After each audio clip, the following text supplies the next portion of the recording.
Hamdard laboratories Bangladesh ওয়াকফ নতুন consumer শাখার আনুষ্ঠানিক উদ্বোধন করা হয়েছে।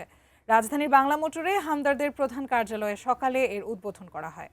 দেশব্যাপী ভোক্তাদের কাছে হামদর্দের পণ্য ও সেবাকে আরও সহজলভ্য এবং আধুনিক বিপণন ব্যবস্থার আওতায় নিয়ে আসার লক্ষ্যে এই কনজিউমার শাখার যাত্রা শুরু হচ্ছে বলে মন্তব্য করেন প্রতিষ্ঠানটির চিফ মোতাওয়াল্লি ও ব্যবস্থাপনা পরিচালক এবং হামদর্দ বিশ্ববিদ্যালয় বাংলাদেশের প্রতিষ্ঠাতা ও প্রধান পৃষ্ঠপোষক ডক্টর হাকিম মোহাম্মদ ইউসুফ হারুন ভূঁইয়া।